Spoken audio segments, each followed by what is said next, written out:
નમસ્કાર વિદ્યાર્થી મિત્રો, હું છું આર એમ પટેલ અને તમે જોઈ રહ્યા છો ક્લેવર એકેડમી યુટ્યુબ ચેનલ। તો આજના વિડીયોની અંદર આજે આપણે જોવાના છીએ ધોરણ 11 વિષય અર્થશાસ્ત્ર અને એની પ્રશ્ન બેંક ઓગસ્ટની આવી ચૂકી છે, એનું સંપૂર્ણ સોલ્યુશન જોવાના છે। તો ચલો વિદ્યાર્થી મિત્રો, તમારો ટાઈમ વેસ્ટ ન કરતા વિડીયોની શરૂઆત કરીએ।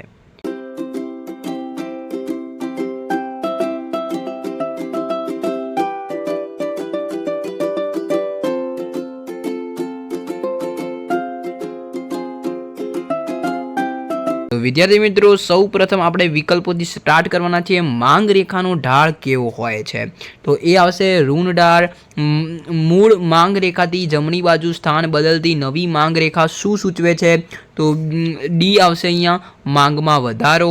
પછી મૂળ માંગ રેખાથી ડાબી બાજુ સ્થાન બદલતી નવી માંગ રેખા શું સૂચવે છે? તો ત્રીજાની અંદર અહીંયા ડી આવશે માંગમાં ઘટાડો। પછી માંગમાં વધારો ઘટાડો શેના પર આધારિત નથી? તો ચોથાની અંદર તમારો જવાબ આવશે બી કિંમતમાં ફેરફાર। પછી અહીંયા માંગને અસર કરતા પરિબળોને કેટલા વિભાગમાં વહેંચવામાં આવે છે?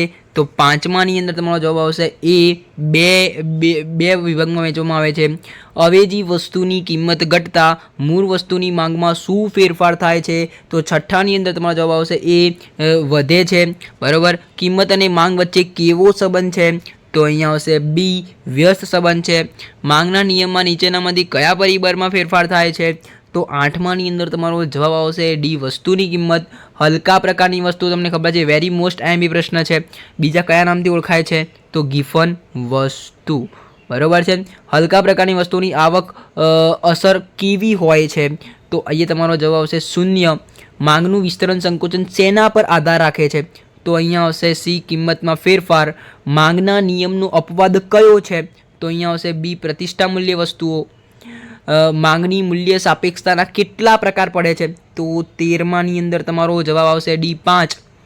પછી માંગની મૂલ્ય સાપેક્ષતાના કયા પ્રકારની માંગનું વાસ્તવમાં અસ્તિત્વ જોવા મળતું નથી?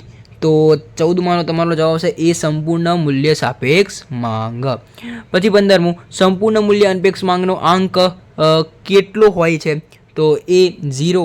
સામાન્ય રીતે જીવન જરૂરી આવશ્યક વસ્તુની માંગ કેવી હોય છે?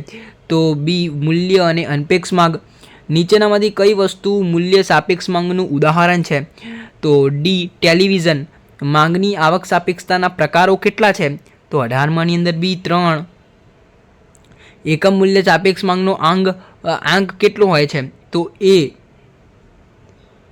1, બરાબર છે। પછી માંગની મૂલ્ય સાપેક્ષતાને માપવાની રીતો કેટલી છે? તો 3।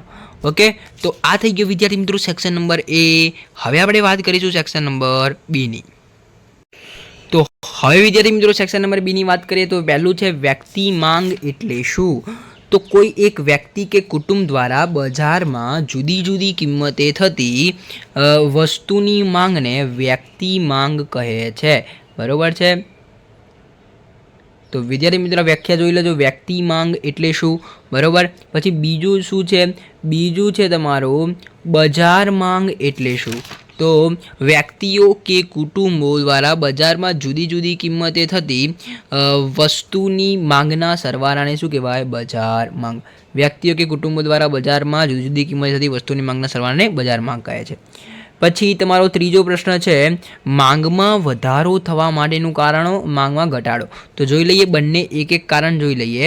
પહેલું વધારો થવાનું કારણ શું છે? તો કિંમત સિવાયના અન્ય પરિણામોમાં ફેરફાર થાય અને કિંમત ઘટે તો વધારો। કિંમત સિવાયના અન્ય ફેરફારોમાં ફેરફાર થાય અને કિંમત વધે તો ઘટાડો। તો જોઈ લેજો વિદ્યાર્થી મિત્રો, વધારો કેવી રીતે થાય? કિંમત ઘટે તો વધારો થાય, કિંમત વધે તો ઘટાડો થાય। હા, જોઈ લેજો। માંગમાં વધારો થવા માટેનું કારણ તો કિંમત ઘટે, કિંમત ઘટે। માંગમાં ઘટાડો થવાનું કારણ કિંમત વધે। એકદમ ઇઝી। માંગનો અર્થ આપો। તો માંગનો અર્થ આવશે તમારો માંગ એટલે કોઈ ચોક્કસ સ્તરે ચોક્કસ કિંમતે ગ્રાહકની વસ્તુ ખરીદવાની ઈચ્છા શક્તિ અને તૈયારીને શું કહેવાય? માંગ। ઓકે, પછી આગળ જોઈએ માંગનો અર્થ। પછી લાઈફ બોય સાબુની કિંમતમાં વધારો થાય તો સંતૂર સાબુની માંગમાં શું ફેરફાર થાય? તો સંતૂર સાબુની માંગ વધે. શું થાય? સંતૂર સાબુની માંગ વધે, કારણ કે લાઈફ બોય સાબુની કિંમતમાં શું થઈ ગયો? વધારો. એટલે માંગ વિધે એટલે શું? માંગ વિધે વસ્તુની માંગ અને તેને અસર કરતા પરિબળોનો કાર્યકારણનો સંબંધ દર્શાવે છે. બરોબર છે. પછી ક્વેશ્ચન નંબર 8. ક્વેશ્ચન નંબર 8 શું છે? માંગનો નિયમ કોને આપ્યો? માંગનો નિયમ માર્શલે આપ્યો હતો. કોને આપ્યો હતો? માર્શલ. ઓકે. પછી માંગ રેખા એટલે શું? માંગ રેખા એટલે શું? તો જુદા જુદા બિંદુઓને રેખા વડે જોડતા તૈયાર થતી રેખા એટલે માંગ રેખા. ક્વેશ્ચન નંબર 10ની આપણે વાત કરીએ તો માંગનું વિસ્તરણ અને સંકોચન મૂળભૂત રીતે કેટલી માંગ રેખા પર જોવા મળે છે? તો એક જ માંગ રેખા ઉપર જોવા મળે છે. કેટલી માંગ રેખા? એક જ. માંગનો નિયમ સાથી શરતી નિયમ કહેવાય. વેરી મોસ્ટ આઈએમપી પ્રશ્ન. વેરી મોસ્ટ આઈએમપી પ્રશ્ન. વેરી મોસ્ટ આઈએમપી પ્રશ્ન છે. માંગનો નિયમ સાથી શરતી નિયમ કહી શકાય. તો પ્રતિષ્ઠા અત્યંત સસ્તી ગિફન વસ્તુઓ માટે માંગનો નિયમ કાર્ય પરિપૂર્ણ થવા છતાં માંગનો નિયમ લાગુ પડતો નથી. હવે 12મું જોઈ લઈએ. માંગનું સંકોચન થાય ત્યારે માંગ રેખા મૂળ બિંદુથી કઈ બાજુ ખસે છે? તો ડાબી બાજુ તરફ ખસે છે. કઈ બાજુ તરફ ખસે છે? ડાબી બાજુ. ડાબી બાજુ એટલે ઉપરની તરફ. બરાબર, ડાબી બાજુ ખસે છે. માંગની મૂલ્ય સાપેક્ષતાનો અર્થ આપો. તો માંગની મૂલ્ય સાપેક્ષતાનો અર્થ એટલે કે આપણો 13મો પ્રશ્ન આવી રહ્યો. વસ્તુની કિંમતમાં થતા ટકાવારી ફેરફારને પરિણામે તેની માંગમાં થતા ટકાવારી ફેરફારના માપને માંગની મૂલ્ય સાપેક્ષતા કહે છે. બરાબર. પછી 14મું શું છે? માંગની મૂલ્ય સાપેક્ષતાનું સૂત્ર. તો આ સૂત્ર આવશે: વસ્તુની માંગમાં થતો ટકાવારી ફેરફાર ભાગ્યા વસ્તુની કિંમતમાં થતો ટકાવારી ફેરફાર. વસ્તુની માંગમાં થતો ટકાવારી ફેરફાર ભાગ્યા વસ્તુની કિંમતમાં થતો ટકાવારી ફેરફાર. કોનું સૂત્ર છે? તમારું માંગની મૂલ્ય સાપેક્ષતાનું સૂત્ર છે. અહીંયા તમે જોઈ શકો છો. હા, એ સૂત્ર. 15મું જોઈએ. માંગની આવક સાપેક્ષતાનો અર્થ અને આવક સાપેક્ષતાનું સૂત્ર. માંગની આવક સાપેક્ષતાનો અર્થ શું કહે છે? 15મું આપણે જોવાનું છે. 15મું તો આવી રહ્યું. વ્યક્તિની આવકમાં થતા ટકાવારી ફેરફારના સંદર્ભમાં વસ્તુની માંગમાં થતા ટકાવારી ફેરફારના ગુણોત્તરને વસ્તુની માંગની એ આવક સાપેક્ષતા કહે છે. તો અહીંયા સૂત્ર છે. બરાબર, તમે સ્ક્રીનશોટ લઈ શકો છો. ઓકે. 15મું. હવે આપણે 16મું જોઈએ. આવક સાપેક્ષતાનું સૂત્ર. તો વસ્તુની માંગમાં થતો ટકાવારી ફેરફાર વ્યક્તિની આવકમાં થતો ટકાવારી ફેરફાર ભાગ્યા છે. બરાબર, આ ભાગ્યા. ઓકે. હવે જોઈશું વિદ્યાર્થી મિત્રો આપણો 17મો પ્રશ્ન. 17મો પ્રશ્ન છે માંગની પ્રતિમૂલ્ય સાપેક્ષતાનો અર્થ અને પ્રતિમૂલ્ય સાપેક્ષતાનું સૂત્ર.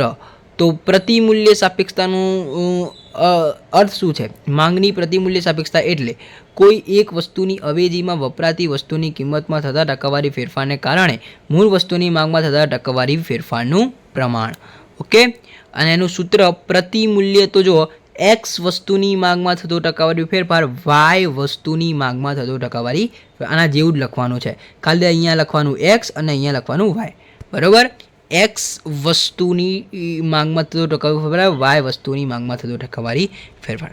થોડા અક્ષર યાર જોઈ લેજો. થોડા અક્ષર મારા બેકાર છે પણ તમને વંચાય એવા તો છે. બરાબર. ઓકે. શૂન્ય આવક સાપેક્ષ માંગના ગમે તે 2 ઉદાહરણ આપો. તો મીઠું અને દિવાશ્રી તમે લખી શકો અહીંયા. બરાબર. પછી માંગની સાપેક્ષતા શું દર્શાવે છે? તો માંગમાં થતો ફેરફાર દર્શાવે છે. શું દર્શાવે? માંગમાં થતો ફેરફાર. હવે વિદ્યાર્થી મિત્રો તમને થાય કે સેક્શન સીમાં શું પૂછાયું હતું એ બી બતાવી દો અમને. તો વિદ્યાર્થી મિત્રો સેક્શન નંબર સીની અંદર આ પ્રકારના 10 જે પ્રશ્નો હતા એ પૂછાયેલા. જો આની અંદર તમને કીધું છે માંગની મૂલ્ય સાપેક્ષતાની માપવાની પદ્ધતિ. ખાલી નામ, ફક્ત ને ફક્ત નામ લખવાના છે. આખો સવાલ જવાબ લખવાનો છે નહીં. જે 5 નામ છે એ જ લખવાના છે. બરાબર. અને મોસ્ટ આઈએમપી છે. બરાબર. પછી માંગનું વિસ્તરણ સંકોચનનો તફાવત પૂછાયો છે. માંગમાં સંકોચન ઘટાડો પૂછાયો છે. બરાબર. તો જોઈ શકો છો તમે અહીંયા આ પ્રશ્નો પૂછાયા છે. તમે પ્રથમ પરીક્ષાની તૈયારી કરતા હોય તો આ પ્રશ્નની ઇમ્પોર્ટન્ટ માનીને ચાલજો. વાત કરીશું સેક્શન નંબર ડીની અંદર જ્યાં 6 પ્રશ્નો છે એનો સ્ક્રીનશોટ લઈ લેજો. જે તમારી પ્રથમ પરીક્ષા હોય, વાર્ષિક પરીક્ષા હોય, એને તમે મજબૂત બનાવી શકો, તમારો પાયો મજબૂત થઈ શકે. ઓકે, હવે વિદ્યાર્થી મિત્રો અહીંયા કે સેક્શન નંબર ઈ એટલે વિદ્યાર્થી મિત્રો વેરી મોસ્ટ આઈએમપી. એમાંથી વેરી મોસ્ટ આઈએમપી તમને કહું તો એક માંગનો નિયમ છે અને માંગનો નિયમ આકૃતિની મદદથી. આ બંનેમાંથી તમે ગમે તે એક તૈયાર કરો તો વાંધો છે નહીં. ઓકે, મોસ્ટ આઈએમપી મેં તમને કહી દીધું છે. વિડીયો સારો લાગે તો વિડીયોને લાઈક કરી દેજો. ચેનલની અંદર નવા તો ચેનલ સબસ્ક્રાઈબ કરી દેજો. બે લાઇકને જરૂરથી પ્રેસ કરજો. મળીશું નેક્સ્ટ વિડીયોમાં. ત્યાં સુધી good bye, take care, all the best.